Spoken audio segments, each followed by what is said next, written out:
if you are starting a YouTube channel and you want to go from this to this is the video for you. We're going to be talking all about lighting, we're going to be talking about how we set up for YouTube videos, and we're going to be giving some tips for anybody who's looking to start a YouTube channel right now in February of 2022. Stay tuned. Starting a YouTube channel can be really intimidating at first because there's so much equipment, so many skill sets that are required in order to do a good job.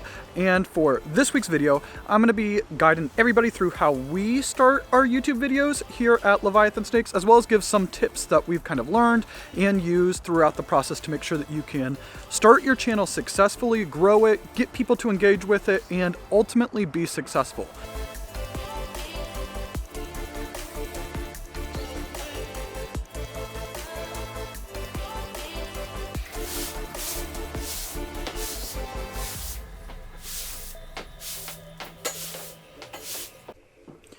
Alright, so now that we have the room prepped, you can kind of tell, like, just based off of our regular videos, and we'll do a before and after here in a little bit, but you can kind of see that without any lighting, anything else going on right now, it just doesn't look that good. It's a little bit yellow, and that's because the color balance is off, and I'm not actually going to go through and correct the color balance right now, because we have lights like this, our ring light, and like these studio lights that we can use to help create the exact type of lighting that is going to make our videos just look professional and make it look really good and exciting and make some good YouTube content. So I'm gonna go ahead, set the camera down, and show you guys how to set up a 4-point lighting technique in order to make YouTube videos look really pretty. Okay, so as you can kind of see here in the room, we have a little bit of space that we can use to kind of work with. And this is how like all of our regular YouTube videos are set up. So the very first thing I want to kind of point to is the stool. So this is where we are going to be sitting for the majority of the videos, and you can see that we have the tripod right here. So the camera is going to be right about this angle, and we'll show the like before and after later on. The first light that we want to talk about is going to be our key light, and the key light is the light that is providing the primary illumination to your subject. So for us, it is going to be this light right here, this ring light. And when we are setting it, we want it about a 45-ish degree angle from us if we are looking forward. So we're like right about here. We want the light a little bit closer, maybe like right about there. And we also want it a little bit higher than eye level. So as I'm sitting right here, I'm going to bring it up just a little bit higher than eye level. And this is going to provide the primary illumination on my face. One thing that I really like about the ring lights, and you see it a lot in social media content, is that for ring lights, they provide really soft illumination because it's so dispersed throughout the whole thing, and this looks really good on the face. Next light that we're going to talk about is going to be our fill light, and our fill light is this one right here, and it is going to be filling in the shadows on the other side of our face, so that way it's not too dark. We don't want to completely wash out all of the shadows because we want some depth to our image. But if we leave it completely dark, it's going to be so bright on this side and so dark on this side, it's going to look really dramatic, like it's like an action film or something. So this light right here is going to be angled exact opposite, a little bit further back, and it's not going to be as bright as our key light. And its purpose is to fill in the shadows on this side of my face. The third light is going to be our backlight. And what this one does, it's going to go very similar placement as the key light, but in the slightly different like direction, like coming from behind instead of in the front. If you look at your fill light, it's exact line of the fill light, and it is going to be providing illumination on this shoulder, and it's going to help me pop from the background. And then the last light that we're going to be talking about is the hair light, and this is this little light right above me, and it puts a little bit of glow on the top of my head, and it looks very cinematic. It's something that movies do a lot, and a lot of amateur videographers like myself, we don't often do because we don't think about it. It's hard to get a light that's above a lot of people's heads, so it looks really professional when you do it.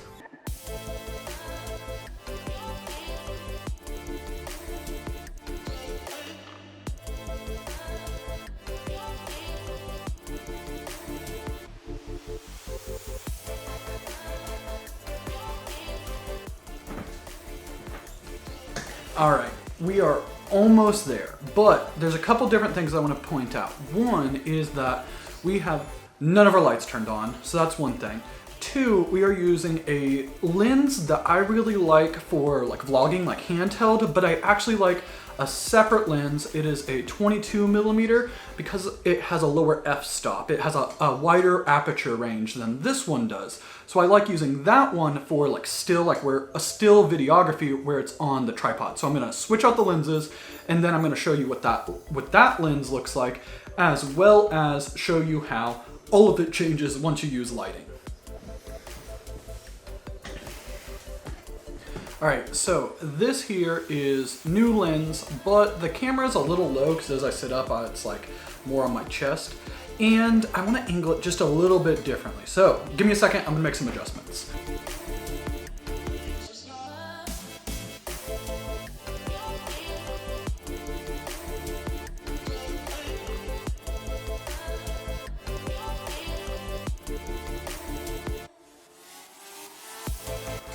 All right, much better. So you kind of have like a full idea, good idea of the room. You get this rack, you get this little, the hatchling one back here, right here. It's kind of weird for me to like look back there and see it and look at the camera as well. But still, this is way more pleasing than our before kind of picture. But the problem with this is that the lighting is still not super good. So I'm actually gonna turn off all of the lights except for this little like colored accent light, and we're gonna kind of go step by step how we can go through this. All right, so it's way too dark. Way too dark. So the very first light that we're gonna turn on is, or I'm just gonna go ahead and sit down actually. So if I try to record it like this, you can't really see me at all. It looks like I'm like incognito or something like that. Very first light I'm gonna turn on is going to be this one, our key light. And I'm gonna bring down its brightness right about there. Now, you could shoot an entire video just like this, and for a lot of our early videos, this is exactly how we did it. We have one light, that one ring light that we showed you earlier, that's all that's illuminating me. And it gives me a nice soft glow, it creates depth. Overall, really cool, really dramatic lighting. And combined with that little bit of accent back here, it just really pops. And I'd be completely down to shoot YouTube videos like this, but we can make it even better. So the next light I'm gonna do, we are going to add in our fill light, and we're gonna fill in some of these shadows right here. So let's get to it.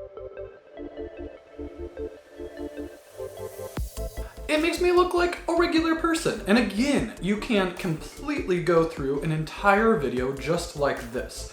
But we want to get a little bit of like backlight right here on my shoulder in order to make me pop from the background. So again, it's that third light we were talking about. It is the backlight. I'm gonna jump back over there and turn it on. So we got our three lights now. We have our key light, our fill light, filling in a little bit of these shadows, and then our backlight that kind of makes us pop from the background. Helps bring up the professional vibe. But this light right here, the one that's just out of frame, this is the hair light, and it's a really small detail, but it looks pretty good. So I'm gonna go ahead and turn that on, and if you saw, it just illuminates the top of my head, and it makes me like look kind of cinematic. And overall, all of these things is the lights. So if you want to go from this to this, all you need is lighting. So we got our key light, our fill light, our backlight, our hair light, and it just makes it look really cool. And I know that we didn't show setting up the light, but that accent light does add a whole lot to it. So if you can find a way to get some like colored accent lights into the background, it doesn't really help illuminating your subject, but it just makes your background look really interesting. All of these are going to immediately take the quality of your videos up 7,000 levels if you are just using the ambient lighting of a room.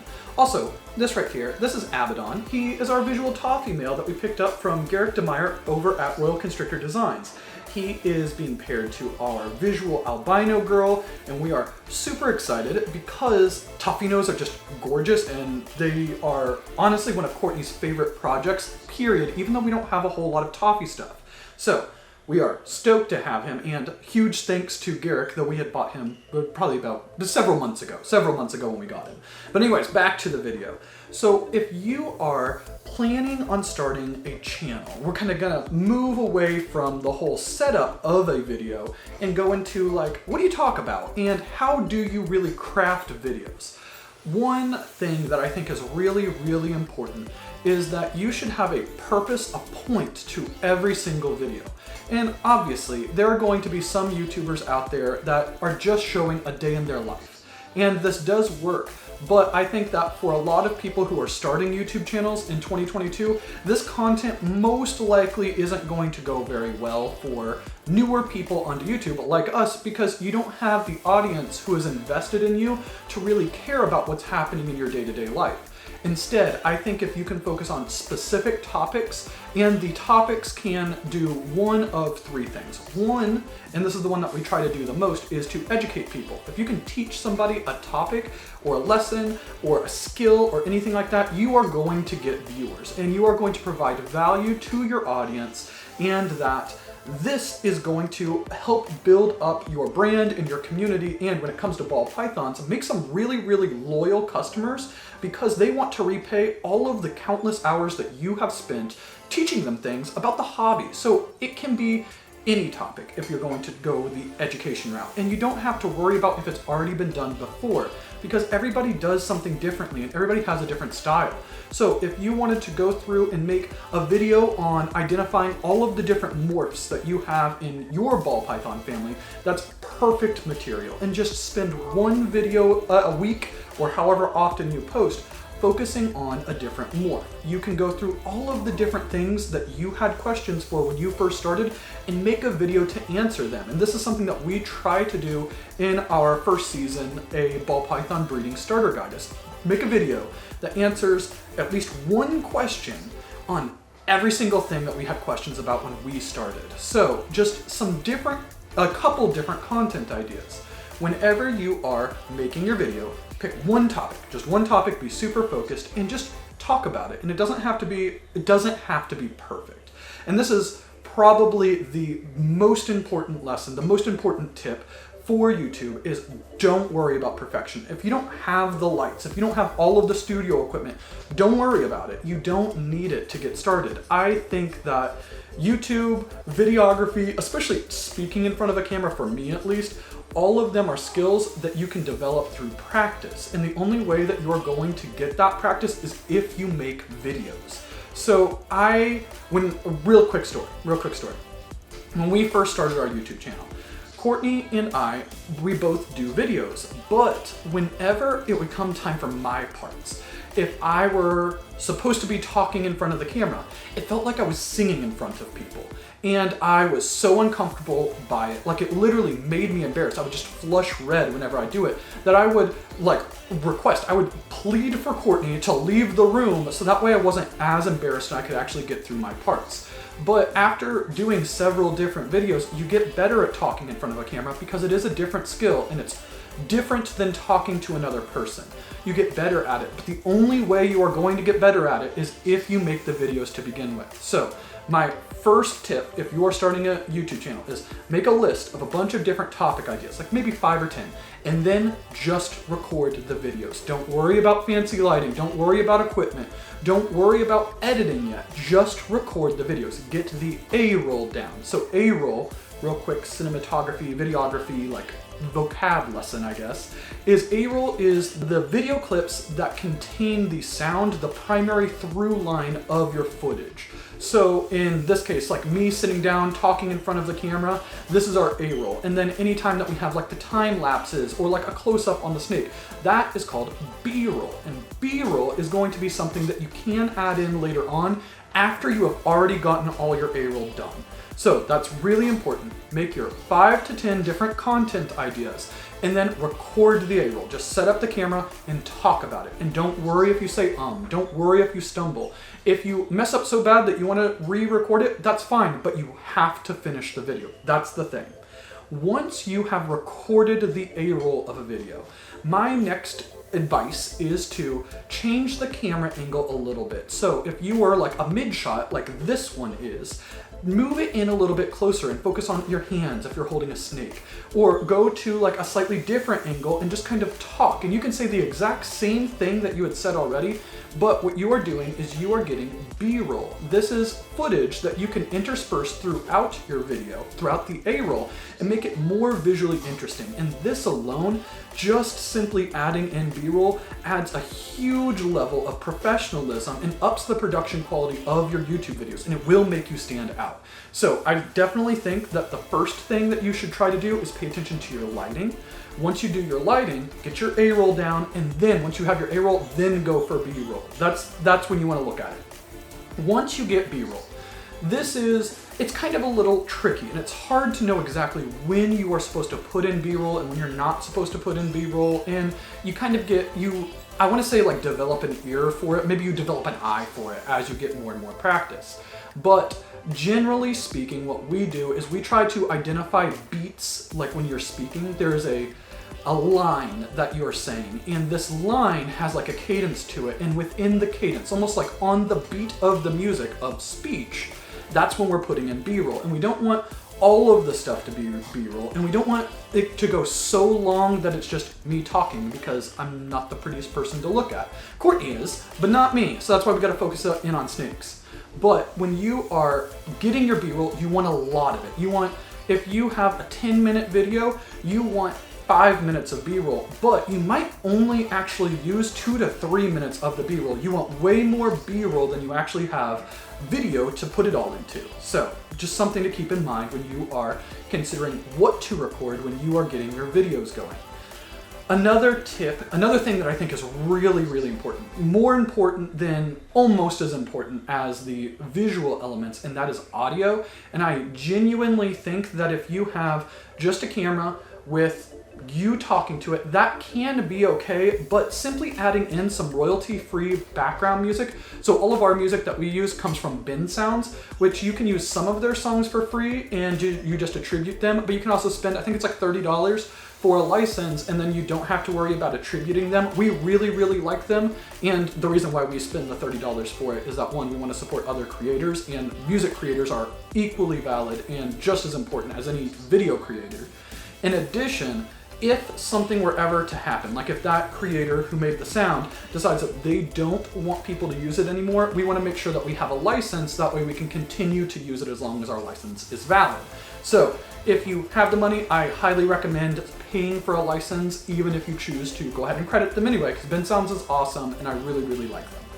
Anyways, moving on from audio. Just simply having good, clear audio so that way you can pick up the voice of your subject, and then having some nice, quiet background sounds. Just whether it's background music, background ambience, anything like that. Just kind of think of ways to make the audio just as visually interesting as all of the work that you put in with your lighting and stuff like that. So let's say in this situation that you have A-roll recorded. You have B-roll recorded, you have your lighting taken care of, it looks awesome, but now it's coming time to where you have to edit it all together. And editing, beyond everything else, beyond knowing how to light something, beyond knowing how to use the camera for some cinematography, beyond like audio, editing is an entirely different skill that we are learning literally every single day. Every single video we try to learn some new subject when it comes into editing or videography. I think that when you are first starting, simply put your clips down on your timeline. And we use Adobe Premiere Pro. You can get a cloud subscription for them. I think it's like $30 a month. And I really, really like Adobe. That said, this whole software is like professional level stuff, and it can be really, really overwhelming, and it's a whole learning curve to learn it. But I would highly recommend, if you are going to be serious about YouTube, investing into the Adobe Creative Suite, looking for the Premiere Pro, and watch as many videos on basic editing, like intro to Premiere Pro as possible, so that way you can do this, what I'm gonna say next. Take your A-roll. Take your A-roll for your video and just drop it in there. Don't just put them all in order, so if you have multiple different clips, just put them one right after another. Don't worry about anything, don't worry about any transitions, just put them right down. Next, what I want you to do is I want you to go through it. And at any point that you messed up, if you said if you had to go back and re-say something, all you need to do is cut out that clip. Don't worry about anything else, just cut out the section where you said cut out long pauses, cut out any times that you have to like redo a line. And then at the very, very end of it, what you're going to see is a YouTube video that is completely fluid with no ums, no weird, awkward spaces, but there'll be lots of little jump cuts through it. And a lot of YouTube videos stop right here and they do amazing. You'll see like the really, really hard jump cuts all the time. And we use them ourselves. We did it at the beginning of this video. And they can serve a really, really cool, sudden, dramatic impact when you are doing cinematography. But what I say next is to go through your B-roll, and you're going to take a little tiny sliver of your B-roll, and you're going to put it right where any of the videos meet. So you're going to put it on top of the video that's going to get covered up. So the audio from your A-roll is going to continue going on, but instead of it jump cutting to the very next word that you said if you cut out the word instead it's going to jump cut to a close-up of the snake. And what this does is it makes it seem seamless. And it seems like that you are able to just say everything in one take with no mess ups at all. And because we mess up a whole lot when we do these videos, and if it wasn't for the B-roll, we would look like we don't know what we're doing at all. You don't need to do the B-roll, but that is a way to make your production seem way more professional than otherwise, and you don't have to worry as much about messing up because you know it's going to look good in post-production anyway. So there was a whole bunch of stuff when it came to this video, and I know a lot of the beginning parts were like us setting it up and showing how we do lighting. There's so much stuff when it comes to videography and starting up a YouTube channel. The last little tip that I'll give before we go ahead and end the video for this week is if you are starting a YouTube channel, I highly recommend finding other people, other YouTube creators who are in your niche and comment on a bunch of their videos and form a connection. If they are having lives, drop into their lives and be active in the chat. Because as small YouTube creators, as we get that engagement, it feels really good and it helps us form really, really strong connections with people. So this can lead to collaborations, which can help increase your audience size. It can form really, really strong, lasting friendships and relationships, and just lots of good, solid benefits by simply engaging with other small YouTube creators. So that's your homework. Besides recording the video, besides like actually starting the YouTube channel, comment on several, let's say three.